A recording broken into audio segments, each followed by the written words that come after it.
Assalamualaikum warahmatullahi wabarakatuh. Selamat pagi, siang, sore, dan malam Indonesia buat seluruh mahasiswa mahasiswi yang ada di Buton Tengah.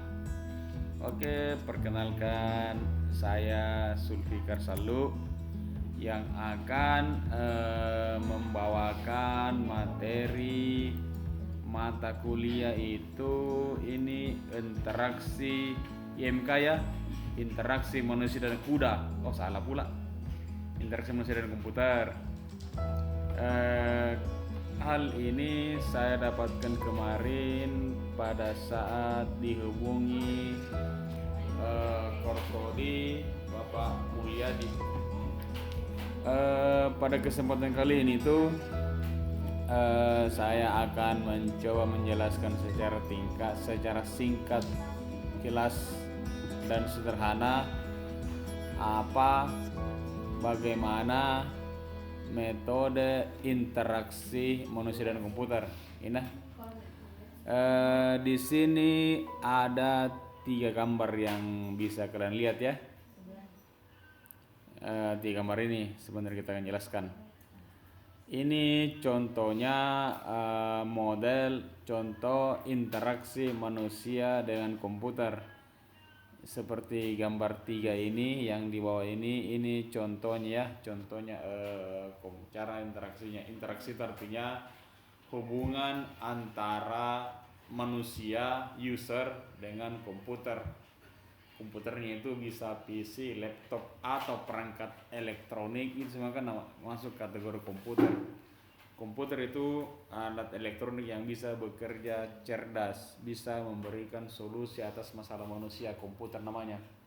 Kalau tidak bisa memberikan komputer, jika tidak bisa memberikan solusi, namanya mesin ketik ya, gitu ya mahasiswa. Tapi biasanya ada pepatah mengatakan di kampung saya, tak kenal maka tak tahu. Nah ini nama saya Sulfikar, orang tua saya namanya Salu, sehingga nama saya Sulfikar Salu. Saya menyelesaikan pendidikan S1 di STIMIK Diponegoro Makassar dengan gelar Eskom ya, sarjana komputer kata ISNI. Kemudian saya menyelesaikan S2 ilmu komputer di UGM dengan gelar MKOM ya, magister komputer. Setelah bertahun-tahun, kurang lebih gini, S1 ini tahun 2001, S2 itu selesai 2005. Sementara S3 itu 2016. Ini S3 di Teknologi Pendidikan UNJ.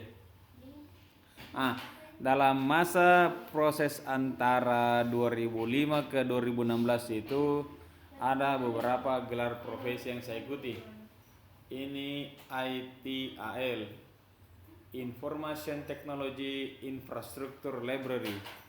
Ini tata profesi dunia komputer di bidang tata kelola IT ya. Kemudian MTA ini Microsoft Technology Associate. Ini tata kelola jaringan komputer dari Microsoft. Ada juga Cisco, itu CCNA, Cisco Certified Network Academy, CCNA. Kalau yang profesinya di Mikrotik, MTCNA, Mikrotik Certified Network Academy. Saya ambil yang jalur Microsoft, namanya MTA. Kemudian CSCA ini Certified Supply Chain Associate. Ini tata kelola rantai pasok yang membahas tentang rantai pasok sebuah produksi usaha berbasis digital sehingga terkoneksi. Kemarin pada saat pelatihan ini saya ikuti itu ternyata Boeing itu ada sekitar 4.000 supplier yang supply satu pesawat Boeing. Komponennya kurang lebih ada 5 juta. Ada 5 juta jenis, contohnya Boeing itu disuplai oleh 4.000 supplier. Ada yang suplai bautnya, ada yang suplai ada yang suplai kamar mandinya, itu beda semua ya. Itu Sesena. Kemudian MC ini Microsoft Certified Educator. ini tentang tata kelola pembelajaran abad 21. Seperti di era sekarang ini merupakan era digital, era abad 21, maka pembelajarannya menggunakan teknologi. AMC ini salah satu sertifikat internasional yang memberikan kesempatan kepada saya untuk lulus AMC ya. Ini CDT, Certified Digital Trainer. Jadi jika adik-adik ingin menjadi seorang YouTuber yang mantap, istilah ketawa, maka ambillah CDT ini, Certified Digital Trainer. Ini sertifikasi internasional yang akan memberikan pengetahuan kepada adik-adik semua bagaimana caranya mengolah data digital di internet. Ya, itulah tentang saya. Saya anak kampung di Kesian, lahir di kampung nama Pesawah City. Pasti kau tidak kenal tahu Pesawah City. Sudahlah, oke gitu. Ya, jadi itu. Ini data saya. S3 itu saya kemarin baru selesai di Jakarta, itu baru di wisuda belum 2 bulan. Tanggal 23 Agustus kalau nggak salah itu. Oktober. 23 Oktober ya, di wisuda online. Itu ya. Jadi saya Sulfikar Saldo. Karena setara antara Eskom dan Menkom, makanya Eskomnya dihilangkan, dihapus menjadi Eskomnya dihilangkan karena dianggap linear dengan S1-nya. Inilah nama saya. Ya. Ini S1-nya Teknik Informatika, S2-nya Ilmu Komputer, S3-nya Teknologi Pendidikan. Kemudian lanjut ya pada tadi ini, gambar tadi ini. Di sini ada beberapa hal yang ingin saya sampaikan. Siapa saja yang terlibat di dalam interaksi manusia dan komputer. Ini itu yang terlibat, ada banyak yang terlibat, antara lain computational linguistic, artificial intelligence, cognitive science, sosiologi, ekonomi, antropologi, organisasional, psikologi, matematika, kriptografi, kognitif psikologi, sosial psikologi, komputer sistem, dan software engineering. Ada programming? Di sini tak ada programming sama sekali. Dalam berinteraksi dengan komputer kita tidak perlu menguasai ilmu programming, yang penting mengerti dikit aja. Ya. Itu ya singkat. Jadi siapa saja yang terlibat dalam IMK ini ada kurang lebih 1, 2, 3, 4, 5, 6, 7, 8, 9, 10, 11. Ini 12 item yang terdata dari satu pendapat ya, masih banyak sih pendapat lain. Kemudian bagaimana contoh interaksinya seperti ini ya. Seorang manusia, contohnya namanya Sardan, akan berbicara dengan komputer. Komputer ini namanya Isni. Jadi Sardan dan Isni berbicara. Yang ketawa. Ini really. Kemudian Sardan memberitahu kepada komputer, saya mau tahu lokasi jalan dari Kolaka sampai ke Buteng. Kan contoh masalah. Masalah itu diberitahu kepada komputer. Maka komputer Isni ini memberikan jawaban. Ternyata untuk sampai ke Buteng itu ada beberapa cara, antara lain bla bla bla bla.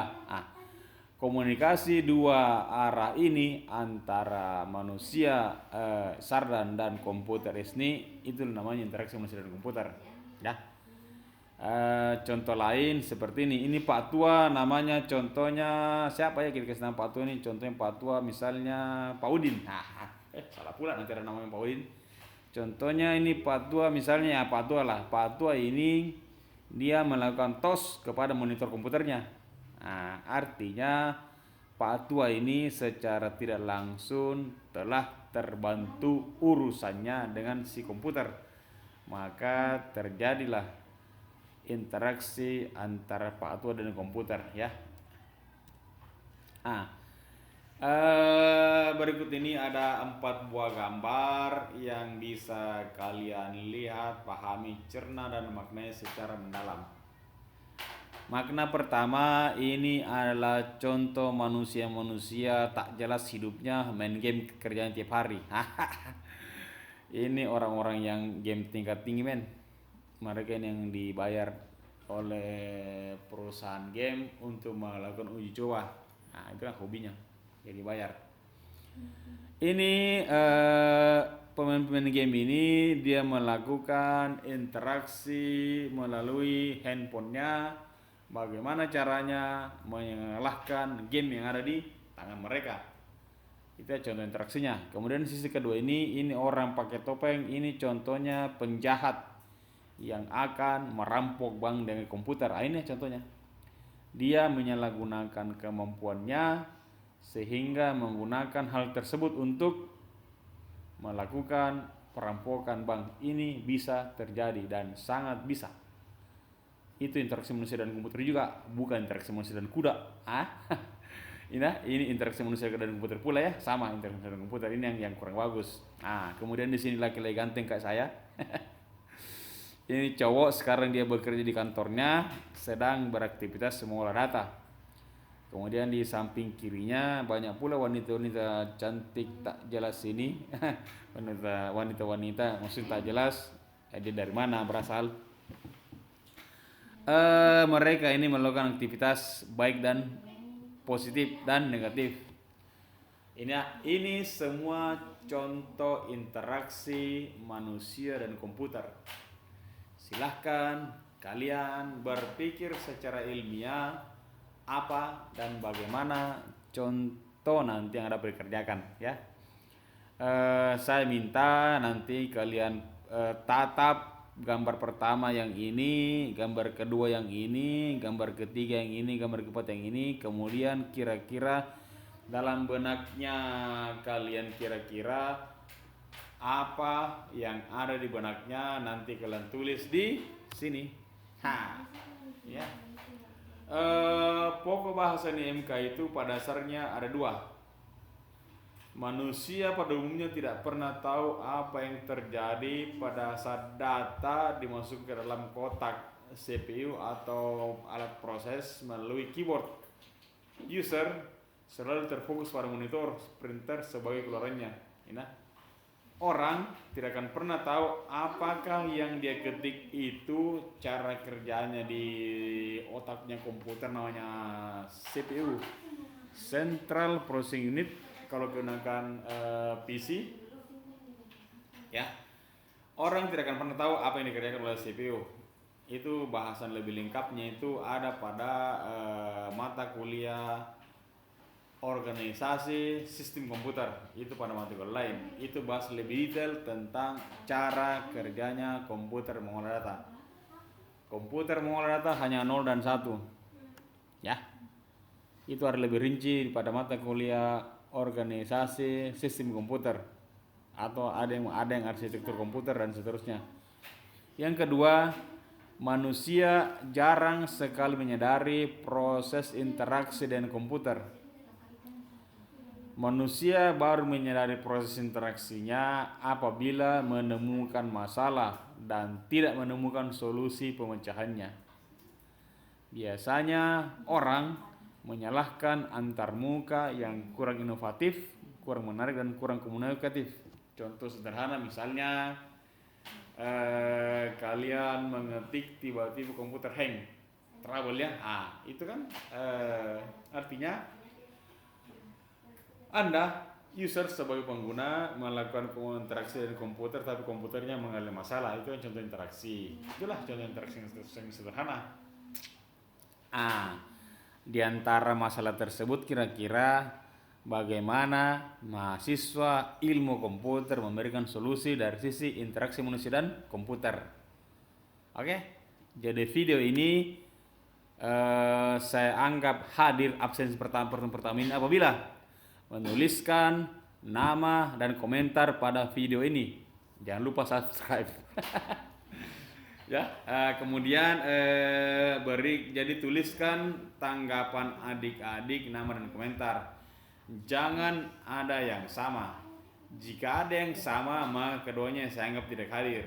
Ya, gunakan semua informasi yang ada di internet. Jawaban itu ada ribuan. Jadi ini ada ribuan jawabannya, tergantung kalian cara menggunakannya. Saya pikir ini pertemuan singkat dan cukup jelas. Silahkan berkarya. Terima kasih. Assalamualaikum warahmatullahi wabarakatuh. Selamat malam Indonesia.